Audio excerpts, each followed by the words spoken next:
Bismillahirrahmanirrahim. Assalamualaikum warahmatullahi wabarakatuh.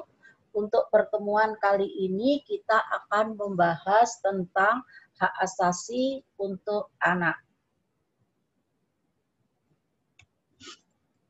Anak adalah amanah sekaligus karunia Allah yang senantiasa harus kita jaga karena dalam dirinya melekat harkat, martabat, dan hak-hak sebagaimana manusia yang harus dijunjung tinggi.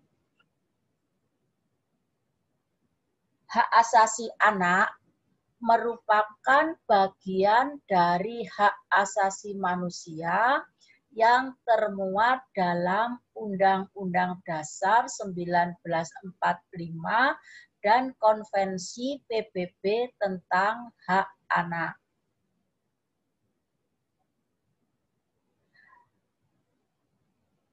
Dari sisi kehidupan berbangsa dan bernegara, anak adalah masa depan bangsa dan generasi penerus cita-cita bangsa.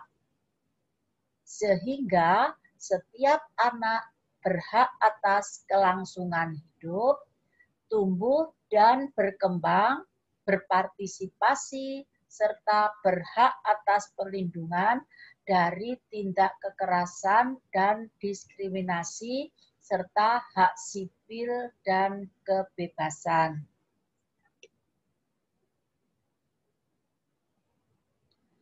Orang tua, keluarga, kemudian masyarakat bertanggung jawab untuk menjaga dan memelihara hak asasi tersebut sesuai dengan kewajiban yang dibebankan oleh hukum. Demikian pula dalam rangka penyelenggaraan perlindungan anak, negara dan pemerintah bertanggung jawab menyediakan fasilitas serta aksesibilitas bagi anak, terutama dalam menjamin pertumbuhan dan perkembangannya secara optimal dan terarah. Upaya perlindungan anak perlu dilaksanakan sedini mungkin, yakni sejak dari janin dalam kandungan sampai anak berumur 18 tahun. Jadi yang dimaksud anak itu adalah bayi yang sejak dalam kandungan sampai dia umur 18 tahun. Jadi kalau 18 tahun lebih 1 hari itu berarti sudah bukan anak lagi. Kemudian bertitik tolak dari konsepsi perlindungan anak yang utuh, menyeluruh dan komprehensif, undang-undang ini atau Undang-Undang Nomor 23 Tahun 2002 tentang perlindungan anak meletakkan kewajiban memberikan perlindungan kepada anak berdasarkan asas-asas non-diskriminasi. Kemudian kepentingan yang terbaik bagi anak, kemudian hak untuk hidup, kelangsungan hidup, dan pengembangan serta penghargaan terhadap pendapat anak. Jadi non-diskriminasi ini tidak membedakan. Nah, kemudian kepentingan yang terbaik bagi anak. Jadi segala perlindungan ini bertujuan agar anak ini dilindungi dengan baik. Kemudian dalam melakukan pembinaan, perkembangan, dan perlindungan anak, ini perlu peran masyarakat baik melalui lembaga perlindungan anak, lembaga keagamaan, lembaga swadaya masyarakat, organisasi kemasyarakatan, organisasi sosial, dunia usaha, media massa, atau lembaga pendidikan. Next. Nih, ada 10 hak anak. Nah, ini pada tahun 1954, PBB mengumumkan tentang hak-hak yang didapatkan anak. Kemudian pada tahun 1989, hal tersebut disahkan sebagai Konvensi Hak Anak. Jadi pemerintah Indonesia melalui keputusan Presiden nomor 36 tahun 1990 mengakui hak anak tersebut. Karena telah meratifikasi, berarti Indonesia juga harus tunduk terhadap konvensi tersebut. Adapun hak-hak tersebut yang pertama adalah hak untuk bermain. Bagi anak, bermain juga merupakan cara untuk si kecil ini belajar. Lewat bermain, anak belajar tentang dunia di sekitarnya.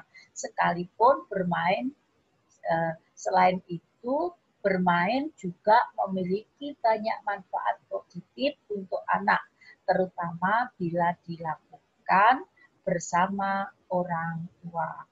Kemudian yang kedua, hak untuk mendapatkan pendidikan. Setiap anak berhak mendapatkan pendidikan yang layak. Bila ada keluarga yang tidak mampu dari segi ekonomi untuk menyekolahkan anak, itu sekarang jangan khawatir, sebab pemerintah melalui Undang-Undang Nomor 23 Tahun 2002 tentang perlindungan anak, pemerintah bertanggung jawab memberikan biaya bantuan atau bantuan cuma-cuma atau pelayanan khusus bagi anak dari keluarga tidak mampu, kemudian anak terlantar, dan anak yang bertempat tinggal di daerah terpencil. Next, kemudian yang ketiga, hak untuk mendapatkan perlindungan. Baik anak laki-laki maupun perempuan berhak dilindungi dari berbagai macam kekerasan, baik itu dari kekerasan fisik, verbal, psikis, maupun perlakuan yang bisa merugikan ataupun membahayakan anak. Kemudian yang keempat, hak untuk mendapatkan rekreasi. Anak pun perlu rekreasi agar bisa tumbuh bahagia. Sesekali saat ada libur bekerja, ajaklah si kecil untuk rekreasi ke tempat wisata yang cocok untuk anak. Misalkan ke kebun binatang, pantai, atau museum. Yang kelima, hak untuk mendapatkan makanan. Untuk dapat tumbuh dan berkembang, anak membutuhkan makanan dengan kualitas gizi yang baik. Pada 6 bulan awal kehidupannya, bayi berhak mendapatkan ASI eksklusif yang dilanjutkan dengan MPASI dan makanan keluarga yang sehat. Yang keenam, hak atas atau hak untuk mendapatkan akses kesehatan. Semua anak berhak mendapatkan jaminan kesehatan yang layak tanpa memandang status sosialnya. Jaminan kesehatan tersebut mencakup imunisasi, makanan yang sehat, akses ke pos layanan terpadu atau posyandu, kemudian pemeriksaan gigi setiap 6 bulan, termasuk juga pelayanan kesehatan reproduksi yang ramah remaja. Yang ketujuh, hak untuk mendapatkan nama atau identitas. Setiap anak berhak untuk mempunyai nama dan tercatat dalam dokumen negara. Hal ini erat kaitannya dengan hak berikutnya, yaitu hak untuk memiliki kewarganegaraan. Jadi setiap anak pasti punya nama. Yang kedelapan, hak untuk mendapatkan status kebangsaan. Ya. Setiap anak berhak untuk diakui kewarganegaraannya oleh suatu bangsa secara resmi melalui penerbitan dokumen kewarganegaraan, meliputi akta kelahiran dan kartu identitas. Ya. Dokumen tersebut penting untuk menjamin hak anak mendapatkan pendidikan, pelayanan kesehatan yang memadai, dan hak sosial politik pada saat pemilihan umum. Kemudian yang kesembilan, hak untuk berperan dalam pembangunan. Jadi setiap generasi penerus bangsa berkesempatan untuk berpartisipasi dalam pembangunan. Oleh karenanya, para orang tua setidaknya dapat memperjuangkan pendidikan anaknya. Anak yang mengenyam pendidikan sekolah tentu akan tumbuh jadi pribadi yang berkualitas dan memiliki peran penting dalam memajukan Indonesia. Kemudian yang terakhir, hak untuk mendapatkan kesamaan. Ya. Setiap anak, apapun jenis kelaminnya, suku budayanya, agama, kemudian berkebutuhan khusus atau tidak, miskin atau kaya, berhak mendapatkan kesempatan yang sama untuk tumbuh, berkembang, dan seluruh hak-hak di atas.